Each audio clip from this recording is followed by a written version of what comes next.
तो आज हम बात करने वाले हैं सरकार की एक ऐसी डिजिटल पहल के बारे में जो मतलब करोड़ों लोगों की जिंदगी से सीधे जुड़ी हुई है।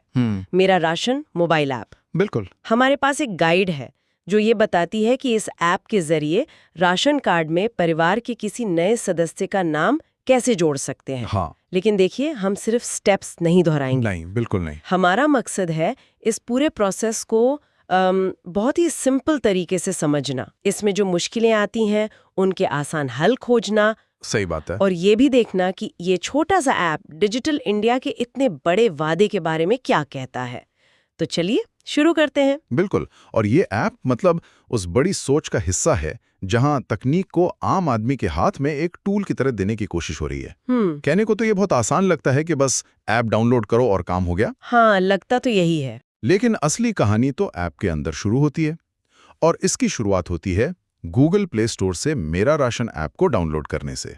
ठीक है, तो ऐप फोन में आ गया। अब हमारे गाइड के हिसाब से कुछ शुरुआती सेटअप करना पड़ता है। हाँ, ऐप खोलते ही सबसे पहले आपको अपनी भाषा चुनने का ऑप्शन मिलता है, जो एक अच्छी बात है। हाँ, ये जरूरी है। उसके बाद बेनिफिशियरी या कहिए लाभार्थी, उस विकल्प पर जाकर आपको अपने आधार नंबर से लॉगिन करना होता है। एक मिनट, यहाँ मैं थोड़ा रुकना चाहूंगी। आधार से लॉगिन करने के बाद गाइड में एक एम पिन बनाने का जिक्र है। हाँ, इसकी क्या जरूरत है? मतलब क्या ये प्रोसेस को और मुश्किल नहीं बना देता? ओटीपी तो आ गया है। ये एक बहुत ही वाजिब सवाल है। दरअसल एम पिन का मकसद भविष्य में आपकी सहूलियत बढ़ाना है। अच्छा। इसे आप इस ऐप की अपनी चाबी समझ सकते हैं। जैसे आप अपने एटीएम के लिए 4 अंकों का पिन यूज करते हैं, ओके। वैसे ही ये एम पिन इस ऐप को जल्दी और मतलब सिक्योर तरीके से खोलने के काम आता है। पहली बार आप ओटीपी से वेरीफाई करते हैं, लेकिन उसके बाद हर बार ओटीपी का इंतजार करने की जरूरत नहीं। तो बस एम पिन डाला और लॉगिन हो गया। बस, तो ये एक तरह से सुरक्षा और सुविधा के बीच का बैलेंस है। अच्छा, तो ये एक तरह का शॉर्टकट है, समझ गई। अब मान लीजिए हम एम पिन बनाकर ऐप के अंदर आ गए। यहाँ क्या क्या दिखाई देता है? अंदर का जो डैशबोर्ड है वो काफी काम का है। आप अपना राशन कार्ड डाउनलोड कर सकते हैं, अपनी पात्रता मतलब एलिजिबिलिटी वो चेक कर सकते हैं कि आपको कितना अनाज मिलेगा। अरे वाह, इसमें मेरी शिकायत जैसा एक सेक्शन भी है। हाँ, ये तो बहुत जरूरी फीचर है। अक्सर सरकारी योजनाओं में लोगों को पता ही नहीं होता कि अपनी समस्या लेके जाए कहाँ। बिल्कुल। ऐप में ही शिकायत का ऑप्शन होना तो एक बहुत बड़ी बात है। यकीनन ये इस ऐप को सिर्फ एक सूचना देने वाले प्लेटफॉर्म से आगे ले जाता है। ये एक सर्विस डिलीवरी और समस्या समाधान का टूल बन जाता है। लेकिन आज हमारा जो मिशन है, सदस्य जोड़ना। हाँ, पारिवारिक सदस्य को जोड़ना, उसके लिए हमें मेरा परिवार विवरण वाले सेक्शन में जाना होगा। यहीं से असली कार्रवाई शुरू होती है। ठीक है, मेरा परिवार विवरण। इसके अंदर क्या है? इस पर क्लिक करते ही आपको अपने राशन कार्ड में जो पहले से सदस्य हैं उनकी लिस्ट दिखेगी। ओके। और साथ में दिखेगी उनकी केवाईसी स्थिति। केवाईसी, ये शब्द मैंने बैंकों के सिलसिले में बहुत सुना है, लेकिन यहाँ राशन कार्ड में इसका क्या मतलब है? अच्छा सवाल है। केवाईसी का मतलब है नो योर कस्टमर, मतलब अपने ग्राहक को जाने। ये बस एक तरीका है जिससे सरकार ये पक्का करती है कि सदस्य की पहचान वेरीफाइड है या नहीं, और उनका आधार राशन कार्ड से सही से जुड़ा हुआ है। अच्छा। अगर नाम के आगे हरा निशान है तो समझिए केवाईसी पूरी है। अब नया सदस्य जोड़ने के लिए यहीं पर आपको एक फॉर्म भरने का विकल्प मिलेगा। और यहीं पर वो गाइड जो हमारे पास है एक बहुत काम की बात बताती है। क्या? वो कहती हैं कि पूरे लंबे चौड़े फॉर्म को देखकर घबराने की जरूरत नहीं है। सिर्फ उन चीजों को भरना जरूरी है जिनके आगे एक छोटा सा लाल सितारा, हाँ, वो एस्ट्रिस्क का निशान। हाँ, वो लाल निशान बना होता है। बिल्कुल सही। ये एक छोटा लेकिन बहुत महत्वपूर्ण डिजाइन फीचर है। ये यूजर के समय का सम्मान करता है। मतलब सिर्फ जरूरी जानकारी ही देनी है। बिल्कुल। ऐप आपसे सिर्फ वही जानकारी मांग रहा है जो बिल्कुल जरूरी है, जैसे कि नए सदस्य का नाम, लिंग, जन्म तिथि, माता पिता का नाम, वैवाहिक स्थिति और मोबाइल नंबर। और बाकी सब खाली छोड़ सकते हैं। हाँ, बाकी सब आप खाली छोड़ सकते हैं। इससे प्रोसेस बहुत तेज हो जाता है। ठीक है, तो व्यक्तिगत जानकारी भरना तो सीधा साधा लगता है, खासकर जब पता हो कि सिर्फ लाल निशान वाली फील्ड्स ही भरनी है। लेकिन असली चुनौती तो इसके बाद आती है, जब दस्तावेज अपलोड करने की बारी आती है। हमारे स्रोत बताते हैं कि यहीं पर अक्सर लोग अटक जाते हैं। हाँ, ये सच है। व्यक्तिगत जानकारी के बाद ऐप आपसे कुछ और दस्तावेजों के बारे में पूछता है। जैसे वोटर आईडी कार्ड या मनरेगा जॉब कार्ड। लेकिन यहाँ ध्यान देने वाली बात यह है कि ये अनिवार्य नहीं है। अच्छा, ये ऑप्शनल है। हाँ, अगर आपके पास ये नहीं है तो कोई बात नहीं, आप इन्हें छोड़कर आगे बढ़ सकते हैं। और जाति प्रमाण पत्र के बारे में क्या? गाइड में इसका भी जिक्र है? ये एक जरूरी हिस्सा है, लेकिन सिर्फ कुछ लोगों के लिए। मतलब अगर आवेदक सामान्य वर्ग से है तो इसकी जरूरत नहीं है, लेकिन अगर वे एससी, ओबीसी या एसटी जैसी किसी आरक्षित श्रेणी से हैं तो उन्हें अपना जाति प्रमाण पत्र अपलोड करना होगा। ये इसलिए ताकि योजनाओं का लाभ सही लोगों तक पहुंचे। बिल्कुल। और बैंक डिटेल या अगर कोई विकलांगता या गंभीर बीमारी है तो उसकी जानकारी देना। ये पूरी तरह से वैकल्पिक है, मतलब ऐप यहाँ पर यूजर की प्राइवेसी का ध्यान रखता है।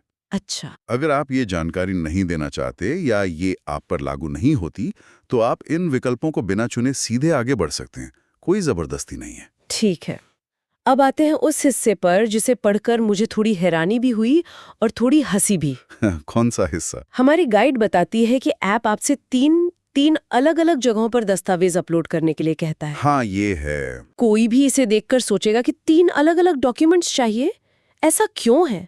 ये तो जानबूझकर लोगों को उलझाने जैसा लगता है। आपकी बात बिल्कुल सही है। ये ऐप के डिजाइन की एक बड़ी, आप कह सकते हैं, खामी है। कोई भी आम इंसान इसे देखकर परेशान हो जाएगा। अगर हम अंदाजा लगाएं कि ऐसा क्यों है, तो हो सकता है कि ये सिस्टम पूरे देश के लिए बनाया गया हो और शायद कुछ राज्यों में पहचान के लिए एक से ज्यादा दस्तावेजों की जरूरत पड़ती हो सकता है। लेकिन एक औसत यूजर के लिए ये बहुत ज्यादा कंफ्यूजिंग है। तो इस उलझन से निकलने का आसान रास्ता क्या है? हमारी गाइड क्या चीट कोड बताती है? गाइड एक बहुत ही सरल समाधान देती है और वो है आधार कार्ड। सिर्फ आधार कार्ड? हाँ, आप तीनों जगहों पर सिर्फ और सिर्फ आधार कार्ड का ही इस्तेमाल कर सकते हैं। तीनों जगह? हाँ, तीनों स्लॉट में। प्रक्रिया आसान है। दस्तावेज के प्रकार में आधार चुनें, दस्तावेज संख्या में अपना आधार नंबर डालें और फिर अपने आधार कार्ड की एक साफ फोटो खींचकर अपलोड कर दें। वाह, ये तो बहुत बड़ी राहत की बात है। लेकिन एक और समस्या है। बताइए। ऐप दस्तावेज जारी होने की तारीख भी पूछता है। अब मुझे तो बिल्कुल याद नहीं कि मेरा आधार कार्ड किस तारीख को बना था। ज्यादातर लोगों को नहीं पता होगा। और ये एक और क्लासिक उदाहरण है कि कैसे डिजिटल सिस्टम बनाते समय जमीनी हकीकत को नजरअंदाज कर दिया जाता है। सही बात है। सोचिए, कोई गांव में बैठा व्यक्ति है जो अपने बच्चे का नाम जुड़वाना चाहता है। जब वो देखता है कि दस्तावेज जारी करने की तारीख डालनी है तो वो वहीं रुक जाएगा। बिल्कुल। उसे क्या पता कि 10 साल पहले बने आधार कार्ड की तारीख क्या थी। एग्जैक्टली। तो इसका क्या हल है? यहीं पर हमारे स्रोत में एक शानदार और बहुत ही प्रैक्टिकल हैक दिया गया है। और वो क्या है? अगर आपको आधार कार्ड जारी होने की तारीख नहीं पता तो आप उसकी जगह अपनी जन्म तिथि, डेट ऑफ बर्थ, वो भी डाल सकते हैं। सच में? हाँ, सिस्टम उसे ले लेता है। ये एक छोटी सी जानकारी है, लेकिन ये हजारों लोगों को प्रक्रिया बीच में छोड़ने से बचा सकती है। वाह, ये तो सच में एक गेम चेंजर टिप है ना? तो हमने व्यक्तिगत जानकारी भर दी, 3 बार आधार कार्ड अपलोड करने का रहस्य सुलझा लिया और जारी करने की तारीख की जगह अपनी जन्म तिथि डाल दी। अब क्या हम मंजिल के करीब हैं? बिल्कुल। अब बस आखिरी कुछ कदम बाकी हैं। ओके। आपको स्क्रीन पर दिए गए नियमों और शर्तों को पढ़कर सहमति देने वाले छोटे से बॉक्स पर टिक करना होगा और फिर जमा करें या सबमिट बटन पर क्लिक करना होगा। और फिर एक आखिरी ओटीपी आएगा, है ना, सिक्योरिटी के लिए। हाँ, आपके रजिस्टर्ड मोबाइल नंबर पर एक फाइनल ओटीपी आएगा। उसे डालते ही आपकी आवेदन प्रक्रिया पूरी हो जाएगी। और बस काम हो गया। हाँ, और सबसे बड़ी बात, ये सब कुछ आपके घर बैठे आपके फोन से हो गया। किसी सरकारी दफ्तर के चक्कर नहीं काटने पड़े, किसी लाइन में नहीं लगना पड़ा। अगर सब कुछ ठीक रहा तो ये सच में एक क्रांतिकारी बदलाव है। तो इस पूरी चर्चा का जो सार है वो ये है कि सही जानकारी और कुछ छोटे छोटे ट्रिक्स के साथ, जिससे डीओबी का इस्तेमाल करना या तीनों जगह आधार अपलोड करना, कोई भी इस डिजिटल प्रक्रिया को पूरा कर सकता है।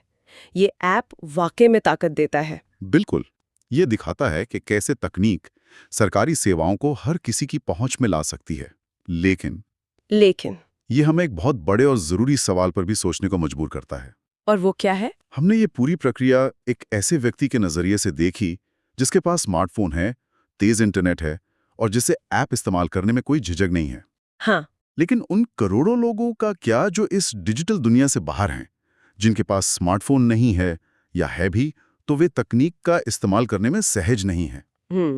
क्या ये डिजिटल बदलाव अनजाने में उन लोगों के लिए एक नई दीवार तो नहीं खड़ी कर रहा है जिन्हें इस राशन की सबसे ज्यादा जरूरत है? ये एक बहुत ही गंभीर और सोचने वाली बात है कि क्या टेक्नोलॉजी से मिलने वाली आसानी कहीं उन लोगों के लिए एक